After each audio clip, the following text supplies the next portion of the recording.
கடகராசி என்பவர்களுக்கு வெற்றி பெறக்கூடிய திசை, இந்த திசையில் நம்ம ஒரு வீடு வாங்கினாலோ ஒரு மனை வாங்கினாலோ அல்லது இந்த திசைகள் எனக்கு ராசிக்குரிய திசையாகவும் அதிர்ஷ்டக்குரிய திசையாக இருக்கும் அப்படின்னா எந்த திசை கடகராசி என்பவர்களுக்கு வெற்றி திசையாக இருக்கும் அப்படின்னா வடக்கு திசை மிகவும் வெற்றிக்குரிய திசையாக கடகராசி என்பவர்களுக்கு இருக்கும். வடக்கு பார்த்து நீங்கள் போகிறது. கடகராசி என்பவர்களுக்கு ராசிக்குரிய நிறம், இந்த கலர் ட்ரெஸ்ஸை போட்டுக்கலாங்களா, அல்லது இந்த கலர் பெயிண்ட் அடிச்சுக்கிறது, எந்த கலர் வண்டி வாங்கலாம், எந்த கலர் கார் வாங்கலாம், இது மாதிரி கலரில் நிறைய உங்களுக்கு கடகராசினாவே கொஸ்டின்ஸ் நிறைய வரத்தான் செய்யுது.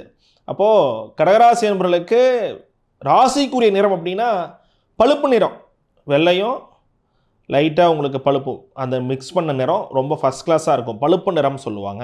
அப்படி இல்லைன்னா வெள்ளை நிறமும் நல்ல பலனை கடகராசி என்பவர்களுக்கு நிச்சயம் கொடுக்கும். கடகராசி என்பவர்கள் அதிர்ஷ்டமான ஒரு பொருள், இந்த பொருள் கடகராசி வீட்டில் நிச்சயம் இருக்கணுங்க அப்படின்னா என்ன பொருள் அப்படின்னு ஒரு கொஸ்டின்ஸ் வந்துச்சுன்னா சப்பரம் சொல்லுவாங்க. சப்பரம் அப்படின்னா சிறீரக தேர், சின்னதாக இருக்கக்கூடிய தேர், சுவாமியை வச்சு எடுத்துகிட்டு போகக்கூடிய அந்த சிறீரக தேருடைய படத்தை வீட்டில் வைத்துக்கொள்ள நிச்சயம் நற்பலன்கள் உங்களுக்கு வரும். அது ஒரு பொம்மையாக கூட வாங்கி வச்சுக்கலாம், சின்னதாக தேர் பொம்மை கிடச்சா கூட வாங்கி வச்சுக்கலாம், அல்லது படமாக வச்சுக்கலாம்.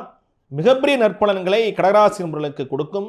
திருக்கடையூர் அபிராமி அம்மாவினுடைய படத்தை வீட்டில் வச்சு வழிபாடு செய்வது நற்பலன்களை கடகராசி என்பவர்களுக்கு அது மட்டும் இல்லை வெற்றியும் கொடுக்கும். நிறைய வெற்றி, நற்பலன்கள், பல்வேறு மாற்றங்களை கடகராசி என்பவர்களுக்கு கொடுக்கக்கூடிய அமைப்பாக இருக்கும். எந்த எண் இவர்களுக்கு வளர்ச்சிக்குரிய எண்ணாகும் அப்படின்னா நம்பர் 2, 2ஆம் நம்பர், கூட்டுத்தொகை 2ல் வர மாதிரியோ அல்லது எண்ணே 2ல் இருக்கிற மாதிரியோ எண்ணை உபயோகப்படுத்தி வர நமக்கு அது ராசிக்குரிய எண்ணாகவும் அந்த 2ஆம் எண் அப்படிங்கிறது நமக்கு இருக்கும்.